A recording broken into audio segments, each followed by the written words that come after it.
네, 자 매주 수요일에는 보수의 시각을 들어보는 진격의 보수 코너를 마련하고 있죠. 자 오늘은 이상돈 전 의원 중앙대학교 명예교수 나와 계십니다.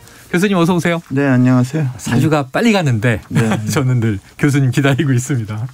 그리고 또 헬마우스 임경빈 팩트체커 오늘도 진행을 도와주기 위해 나오셨습니다. 어서 오세요. 안녕하세요. 자, 이게 양당이 선대위를 꾸리고 본격적으로 이제 뭐 정책 대결 들어갔습니다. 조금 전 박용진 의원은 진검승부의 시간이 왔다 이렇게 얘기를 하더라고요. 그런데 이제 인재 영입이 도움이 되려고 하는 건데 자꾸 이제 여야 다 논란으로 여진이 이어지고 있어요. 자, 그래서 이제 이 교수님께 먼저 여쭙겠습니다. 관련해서 이제 최근에 칼럼도 쓰셨는데 지금 양당 인재 영입에 대해서 하실 말씀이 많으시죠? 아니, 뭐 할 말이 별로 없어요. 네. 너무 창피해서. 아, 창피해서 할 말이 없으시다. 그 영어로 하면 그 있잖아. shame. 네. SHAME. 아, shame. 꼭 그게 내가 보는 겁니다. 아, 그리고 부끄럽다. 뭐 인재 영입한다 그러는데 뭐 재능 재자가 아니라 재앙 재자 있잖아요. 휴먼 디제스터. 휴먼 디제스터. 완전히 그냥 재앙을 모두 영입하고 있더구만요. 휴먼 리소스 이렇게 얘기하는데 이 인재가 이제 어떤 그 재원이 아니라 재앙이다 이렇게 표현해 주셨어요. 인재가 이제 사람이 만든 재앙이라고 이제 표현을 하시는 그렇죠, 것 같습니다. 그렇죠. 자, 지금 인재 영입 전쟁이 그렇다. 그런데 이제 지금 보수 정당 시각에서 또 보수의 뭐랄까요, 이제 철학자전 이렇게 이 교수님 부르고 싶은데 부끄럽다 얘기를 하셨어요. 어제 저희 작가 통화하다 보니까 작가가 깜짝 놀라서 재밌는 표현이 선대위가 전국 노래자랑이냐 이렇게 일갈하셨다고 그러더라고요. 아니, 노래자랑도 못 되죠. 그 노래자랑은 뭐 누구 나와서 자기 실력을 갖다가 다투고 그걸 공정하게 평가하고 그것도 일단 경쟁이잖아요. 즐겁고요. 페어한 공정한 경쟁이잖아요.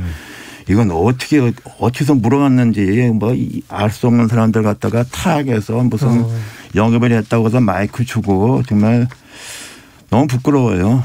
저게 우리나라 정당 역사가 이렇게 오래되는데 우리가 결국은 이런 정치하려고 수십 년 동안 선거도 하고 정당이 있어 왔는지 진짜 너무 창피해요. 아, 이번 선거에서 너무 창피하다. 네. 지금 저 교수님 목소리에서 좀 너무 진심이 느껴져서 지금 침울해 보이시기까지 합니다. 네. 그래서 최근에 이제 논란이 된 인물이 지금 이제 재앙을 말씀해 주셨는데 재자가 들어가는 사람입니다. 국민의힘 공동선대위원장에 영입된 이제 노재승 씨인데 5.18 관련된 이제 왜곡 동영상 공유한 거 이거는 이제 최근에 많이 논란이 됐었고 네. 그야말로 이제 그 노재승 위원장의 SNS가 소위 말하는 망언 발굴 현장이 되고 있다. 아유, 무슨 뭐 정규직 제로 이런 것도 예, 있었고. 그래서 이제 온라인에서는 무령왕릉급의 문화재다 이제 이렇게 얘기할 정도로 발굴하면 계속 나온다 이제 이런 얘기인데 네. 오죽하면은 그 노재승 어록이라고 해가지고 항목으로 정리한 그 지라시가 돌고 있어요. 제가 최근에 업데이트된 걸 확인했을 때는 13개였습니다. 뭐 민주노총의 불법 집회에는 실탄 사용을 하는데 이견이 없다라든가 나는 정규직 폐지론자다 혹은 반일은 정신병이다. 이런 얘기도 했었고. 반일은 정신병이다. 예, 문재인이 퇴임 후에 간첩이었다는 게 밝혀져도 나는 놀라지 않을 것이다. 이런 얘기라든지 세월호 참사 관련된 집회나 행사는 온갖 날조와 선동으로 국민의 혼란을 일으켰다. 이런 얘기.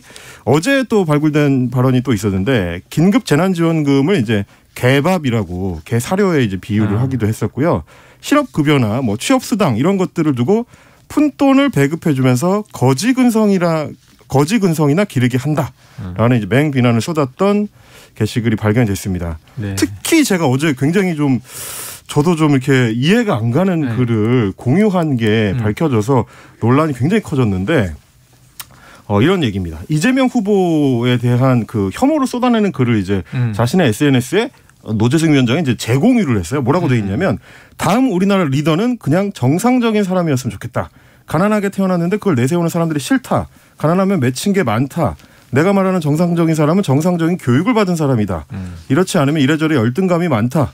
검정고시를 치르고 어쩌고 한 것을 자랑한다. 그저 정상적으로 단계를 밟아간 사람들을 모욕할 뿐이다. 이런 아마도 이제 이재명 후보가 가난한 환경에서 자라고 검정고시를 치러서 이제 사시 패스를 했었던 이력에 대해서 공격하는 그 글인 것 같은데 노 위원장이 또 이거를 공유한 게 이 본인의 어떤 이 공감을 담은 거 아니냐. 자, 그래서 네, 이런 지금 얘기였습니다. 이제 뭐 시각의 편향성이 있는 얘기도 있지만 또 표현이 좀 과도하게 선정적이다라는 느낌이 또 가슴이 덜컥하는데 이 노재승 위원장입니다. 이제 지난 재보선에서는 뭐 시민 논객으로 올라왔다 하더라도 이번엔 공동선대 위원장의 입장이기 때문에 문제인데 직접 본인이 한 말이 있어요. 논란이 일자 이 이야기를 듣고 와서 교수님 의견을 좀 여쭙죠.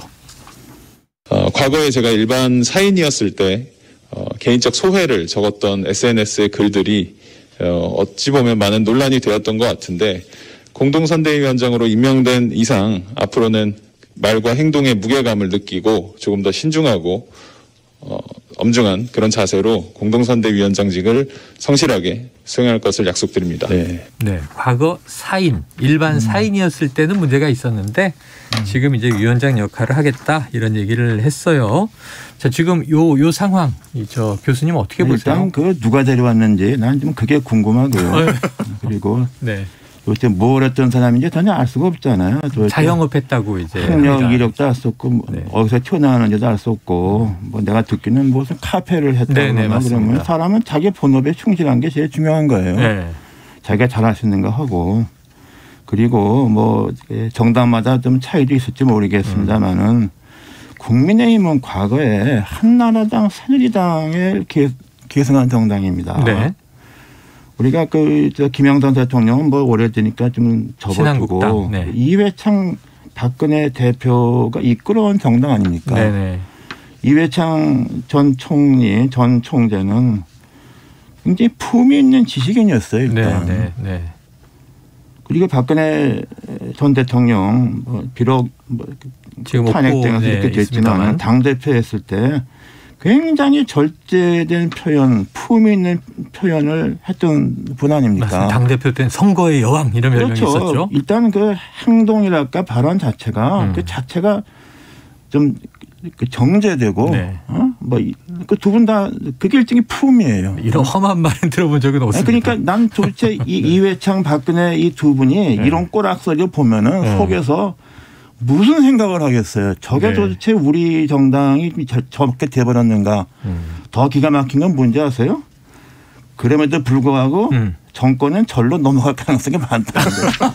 그러니까 이제 예언을 해주셨는데 내년 대선에서 그게 더 기가 막힌 거예요. 보수가 이렇게 부끄러워졌음에도 불구하고 정권은 그쪽으로 갈 가능성이 높다. 그게 더 기가 막히다. 더 기가 막힌 거예요. 한심한 거예요. 한심하고 기가 막히다 이렇게까지 얘기해 주셨어요. 교수님 그건 어떨까? 이제 뭐 전체 구도는 여전히 이제 단단하게 그 이제 정권 교체 쪽에 무게가 실려 있는데 이런 어떤 잔펀치들이라고 할까요? 이제 뭐 어떻게 보면 이제 유권자 입장에서는 실책들. 그렇습니다. 이제 분노가 끌어올 수 있는 일들이 연속되는 현상이 누적이 되면 좀 문제가 생길 수도 있지 않을까? 어떻게 보십니까? 글쎄 이제 뭐 설마 아니 이거 가지고 90일 가겠어요? 저기도 그래도 뭐 좀 저기 의원이라는 사람들이 그래도 좀 이런 것까지 그냥 방치할까?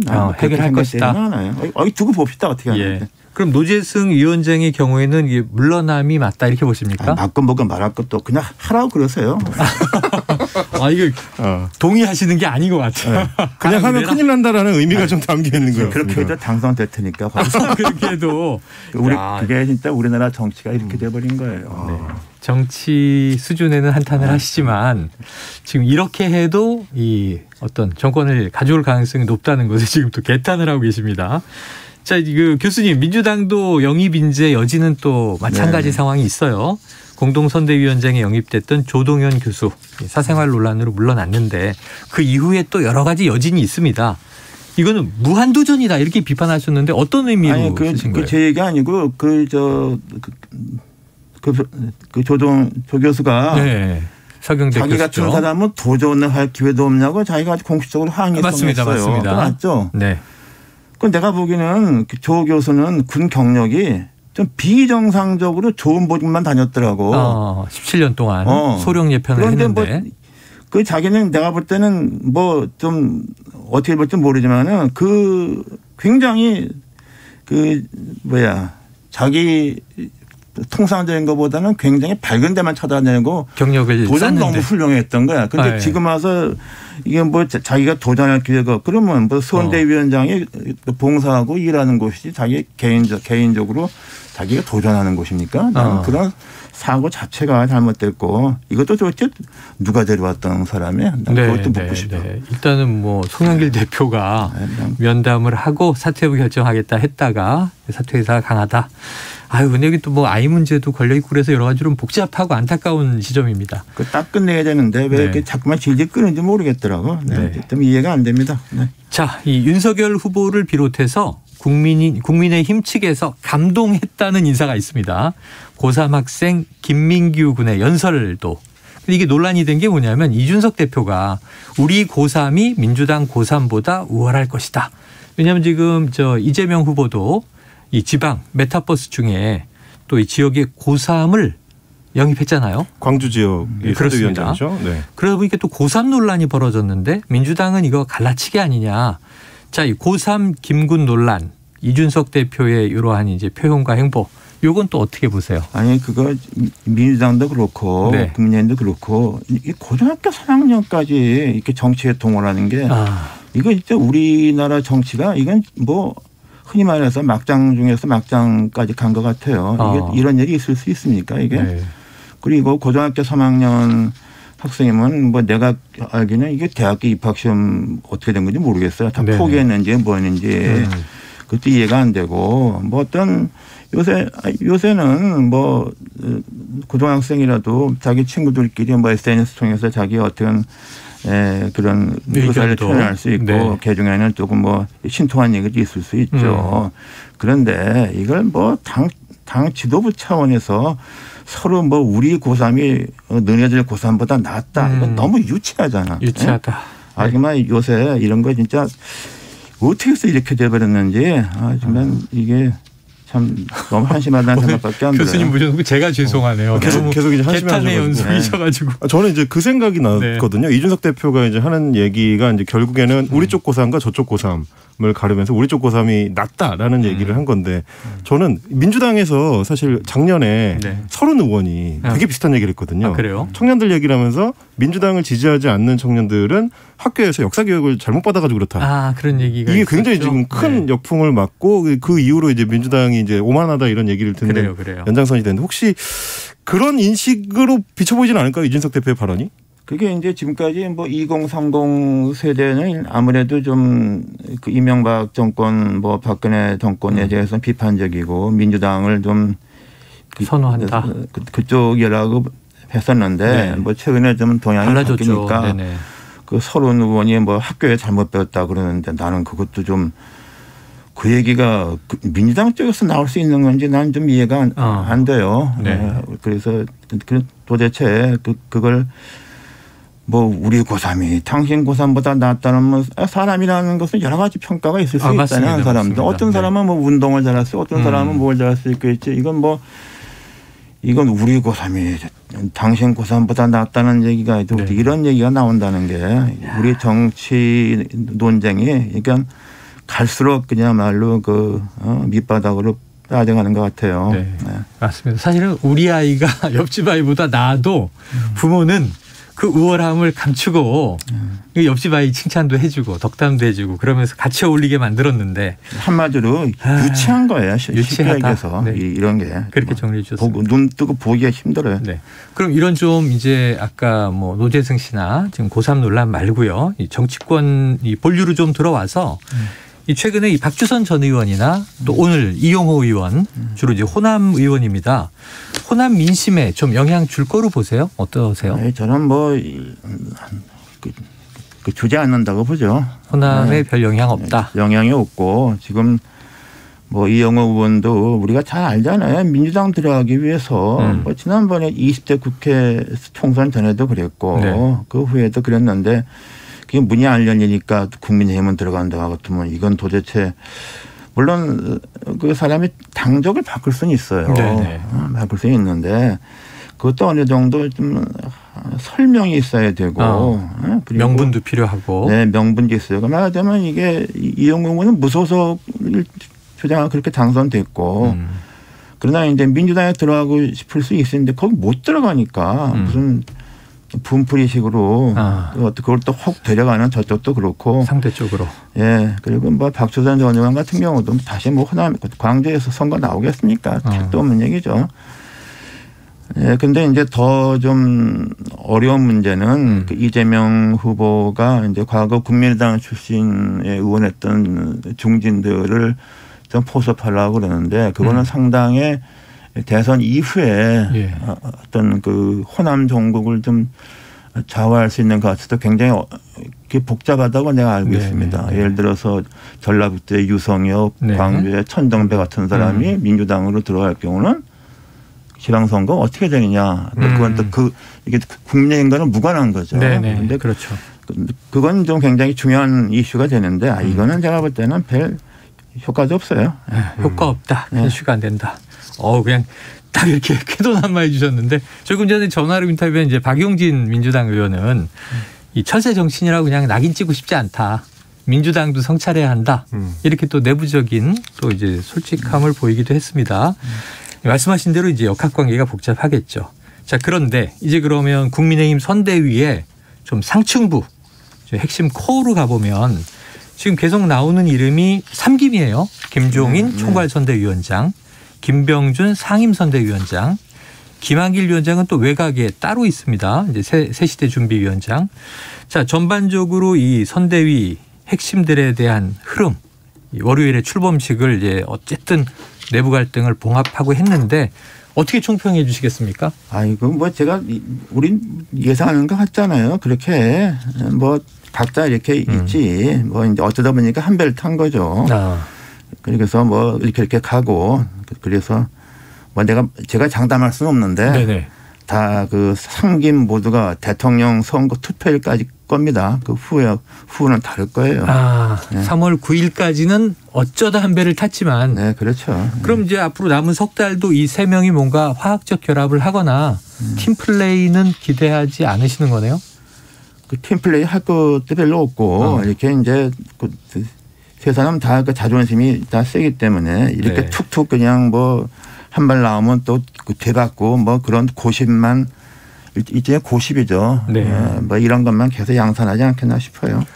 그래서 그렇게 되면 이제 그 선대위 구성으로 봤을 때 지금 이제 기자들이 얘기하는 게 마치 김종인 위원장을 중심으로 한 이 핵심부만 둥둥 떠 있는 것 같다라는 평가도 하긴 하더라고요. 이제 전체적으로 화합되는 게 아니고 마치 별동대처럼 김종인 선대위가 따로 있는 것 같다라는 평가인데 혹시 이런 게 이제 앞으로 이제 선거 운동을 하는 데 있어서 걸림돌이 되지는 않을까요? 근데 이게 이번 선거는 이게 문재인 정권의 심판 선거 이게 너무 크기 때문에 그런 게 그렇게 두드러지지 않을 것이다. 거라고 봅니다. 부족하면 부족한 대로 그냥. 또 재밌는 얘기지만 이 사람들이 다 그냥 친노 친문 특히 친문 세력들이 다 내보낸 사람들이잖아요. 이 사람들이 다 열받아서 제가 현 정권 타도에는 그냥 같이 동참한 거죠. 개인적인 사감도 있다고 보시는군요. 그것도 크죠. 다 악연이 다 있지 않습니까? 악연, 사감, 적개심. 그렇죠. 김종인 박사가 그 2010년 총선 앞두고 저기 비대위원장에 갔을 때 제 일성이 뭔지 기억하십니까? 민주당 쪽에서. 민주당 그 비대위원장 갔을 때 친노를 정리하지 못할 거면 내가 여기 안 왔다고 그랬어요. 그러고 그때 이해찬 그래서 이해찬 정청래 냈는데 거기 다 들어왔고 본인이 나갔잖아요. 결국 그렇죠. 참 이게 그러니까 이게 정당이라는 게 제가 뭐 여러 번 얘기하지만은 어떤 그 무슨 철학과 가치 그다음에 정책 뭐 이런 것이 공유하는 사람들이 모여야 정당인데 이거 공유하는 가치는 딱 하나죠. 저 정권을 없애야 되겠다는 거. 그래서 근데 이제 제가 이제 칼럼을 읽어봤는데 거기서 그 말씀해 주시더라고요. 김종인 위원장이 결국은 대선까지만 가고 그 뒤에 뭔가를 더 이제 펼치기에는 좀 힘들지 않겠느냐라는 그 식의 말씀이 좀 있었던 것 같은데. 조금 전에도 같은 말씀 주셨어요. 김종인 위원장은 그런 걸 예상 혹시 못할까요?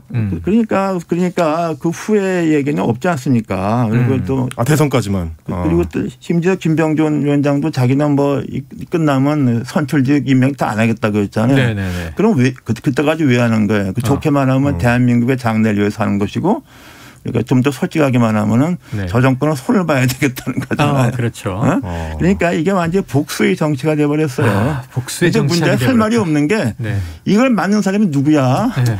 대통령 아니야 지금 이 친문 세력 아닙니까? 아니 그럼 교수님 이게 대선이라는 게 결국 이제 미래를 만들기 위해서 국민들이 판단하고 평가하는 게 돼야 되는데 미래가 보입니까? 미래가 안 보입니다. 난 전혀 안 복수국으로. 자, 지금 뭐 이 교수님 손으로 이 창밖에 가르치면서 미래가 보이냐 이렇게 얘기하셨어요. 자, 조금 지났지만 이게 청취자들 의견이 아까 고3 관련 얘기가 좀 있어서 읽어드리면 5282님 고3 학생을 끌어들여 선거에 이용하는 것은 후안무치고 그 학생 부모도 잘못됐다고 봅니다. 이번 선거판은 정말 막장입니다. 이런 의견도 있고요. 1367님 고등학생들의 생각을 기성 정치권에서 관심을 갖는 건 매우 중요한 가치라고 봅니다. 또 고3이 정치에 대한 의견을 내면 안 되는 건가요? 이렇게 이제 찬반론들이 있어요. 다양한 의견이 있을 수 있습니다. 자, 지금 이상돈 전 의원, 임경빈 작가와 진격의 보수 함께하고 있는데요. 지금 나왔던 이야기 중에 한 대목. 자, 과연 김종인 대 김병준 앞으로 어떻게 갈 것인가? 이 두 분의 목소리를 듣고 이야기 이어가겠습니다. 맹목적으로 시장을 믿는 사람은 정서적인 불구자라고 이런 얘기를 갖다가 한 적이 있습니다. 시장 경제 원리를 따라서 하겠다. 그러면 아무것도 안 해갔다는 얘기하고 똑같습니다. 국가주의와 대중영합주의가 결합할 때 그것이 어떤 결과를 낳았는지 파국, 파산, 파멸, 나라도 민족도 그렇게 되었습니다. 네, 이게 두 분이 또 학자시기도 해요. 네, 그러다 보니까 그렇죠. 지금 무슨 이데올로기 시대가 흘렀는데 지금 또 국가주의, 대중영합주의, 뭐 자유주의, 이 주의가 오랜만에 많이 나오는 데다가 어제 한 평론가는 독일에서 공부한 김종인 스타일과 미국에서 공부한 또 김병준 스타일이 달라서 그렇다 이런 또 해석도 내놓고 지금 이 교수님 정말 학자시니까 이 논란, 이 논쟁은 어떻게 좀 정리해 주시겠습니까? 난 일단요 김종인 위원장이 네. 뭐 시장을 믿는 사람은 맹목적으로 네. 정서적인 불구자라고 했는데 네. 나 이런 표현 쓰면 안 되는 거잖아요. 네, 그렇죠. 장애인 비하. 그렇죠. 일단은 네. 그러니까 이게 이런 표현을 이렇게 쓴다는 게 난 이게 좀 이해가 안 되고 그리고 또 김병준 위원장이 뭐 자유시장주의자인가요? 나 그 얘기 다 처음 들어보네. 네. 왜냐 그러면은 김병준 위원장은 노무현 정권 때 정책실장하면서 가장 크게 밀어붙이고 주장했던 게 뭐냐? 지방 분권입니다. 네, 맞습니다. 그러니까 지금 국민의힘하고는 도대체 맞지가 않는 거예요. 그 시절에 했던 그때. 거. 그리고 그 당시 굉장히 무리하게 했어요. 네. 그것이. 그래서 그러면 지금 국민의힘은 지방 분권 주의 갖다가 동조하는 거냐? 나는 그거 모르겠고. 그래서 지금 뭐 국가주의 대중영합주의 결합하면 이건 굉장히 부정적인 것이죠. 그건 너무 맞는 말이에요. 너무 맞는 말이고. 말 자체는. 김종인 박사님 말씀하는 것도 뭐 시장 경제에 따라 맡기겠다 뭐 정보가 필요 없는 건데 요새 그런 정보 없습니다. 그 정도의 차이지. 그래서 이게 두 경험 많은 두 분들이 이런 수준의 논쟁하는 것도 조금 듣기 민망해요. 네. 교수님 근데 저는 이제 기자들은 주로 이제 김병준 위원장하고 김종인 위원장을 대비시켜가지고 기사를 많이 쓰던데 이제 옆에서 비평하는 입장에서 봤을 때 저는 좀 관심이 가는 게 김종인 위원장하고 윤석열 후보는 지향점이나 방향성에 대해서 얼마나 지금 합의가 된 걸까 하는 궁금증이거든요. 왜냐하면 오늘 아침에 김종인 위원장이 이제 말한 걸 보니까 민주통합정부를 꾸려서 협치내각을 하겠다 이제 이런 얘기를 했는데 저는 이 뉴스 헤드라인을 딱 보고 윤석열 후보랑 세상에서 제일 거리가 먼 것 같은 말들인데 저게 네. 과연 두 분이 합의가 된 걸까? 이제 이런 생각이 들어서요. 네. 아니 그 윤석열 후보 본인보다도 윤석열 후보가 왜 홍준표 의원과 경쟁에서 이겼느냐. 네. 윤석열 의원을 열렬히 지지하는 사람들의 속내가 뭐냐. 협치가 무슨 협치입니까? 그렇죠. 검찰권 동원해서 또 뭐 해라 뭐 이런 건데 그러니까 이게 뭐 여기저기 사람 모았는데 뭐 그 별로 뭐 기본 그러니까 제가 말씀드린 어떤 가치, 철학, 방향성을 두고서 모인 사람들이 아니잖아요. 근데 더 비극적인 것은 그래도 성장 가능성이 많다. 네. 교수님 그 윤석열 선대위 별명을 좀 붙여줬어요. 양파 선대위. 아니 근데 선대위. 윤석열 캠프만 아니라 이재명 캠프도 그렇고 역대 다 그렇습니다. 아 역대 캠프가 다 마찬가지다. 그러니까 자기들이 열심히 하는데 알고 보니까 양파 껍데기더라. 근데 그 후에는 나는 강원 의지할 또 있더라. 근데 한 가지 예만 들어. 네네네. 그 박근혜 정부 때 인수위 때 못 보던 인물이 탁 나와서 뭐 브리핑을 했어요. 그게 이제 유민범 교수인데 캠프에 전혀 없었어. 아 정말요? 정종섭 의원은 이제 법대 후배이기 때문에 내가 그 연관은 좀 연관된 거 아는데. 네네네. 그러니까 선대위라는 게 이게 뭐 보면 껍데기요 이거 완전히. 그럼 실제로 정책 설계하는 사람들은 아예 따로 있었다. 그렇게 된 거예요. 근데 그러면 이제 그 보면 그런 일이 내가 볼 때는 윤석열 캠프에서도 나 생긴다고 보고 뭐 이재명 후보 쪽은 또 그렇지는 좀 않은 것 같아요. 왜냐 이번 대장동 어쩌고 쪽에서 가까운 사람들이 그냥 완전히 부서져 버렸어요. 그래서 완전히 그냥 뭐 단기필마식으로 새로 짜기 때문에 거기는 상대적으로 그런 건 없고 또 하나는 중심으로. 이재명 후보가 별로 이렇게 승산이 적다 보니까 사람들이 안 붙어요. 안 붙었기 때문에 양파처럼 껍데기가 불질 않아. 그러니까 이제 좀 열세를 가지고 있다. 근데 교수님 말씀을 듣자 보면 그러면 이제 김종인 위원장도 지금 양파 껍데기가 되는 거 아닙니까? 뭐 그럴 가능성은 많이 있죠. 그래서 3월 9일 이후에는 역할이 없을 것이다. 아까 이렇게까지 얘기를 하셨어요.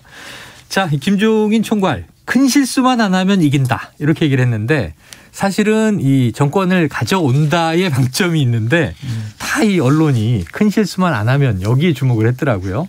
큰 실수 나올 거라고 보십니까? 큰 실수 해도 구도는 변함없다. 그러니까 그 정도의 실수 같은 그 정도의 어떤 뭐 얘기 그런 게 해도 뭐 먹히지 않을 겁니다. 2007년에 뭐 이명박 대통령이 뭐 건강보험료를 몇만 원 냈다. 뭐 부인이 뭘 했다. 뭐 별의별 그때 뭐 다스 BBK 다 나왔죠. 온갖 얘기가 나와도 끝도 없이 최고 500만 표 이상 됐어요. 그때랑 더 비슷한 거고 그냥 그때하고 또 차이는 뭐냐. 노무현 정권은 이른바 진보 아젠다를 조금 해보다가 좌초해버렸어요. 이 문 정권은 그냥 2, 3년 내에 모든 걸 했다가 다 실패했잖아요. 그러니까 난 이번에 실패가 더 상처가 클 거라고 보죠. 상처가 클 것이다. 그래서 지금 정권 교체 열기가 매우 높음으로 윤석열 선대위가 큰 실수를 해도 구도대로 갈 것이라고 지금 이제 예견을 해 주셨습니다. 자, 오늘 시간관계상 여기까지 하고 다음에 또 진행된 이야기를 가지고 교수님과 한번 점검을 해보는 시간 갖도록 하죠. 교수님 오늘 말씀 고맙습니다. 임 작가님 고맙습니다. 감사합니다. 자, 진격의 보수 여기까지입니다.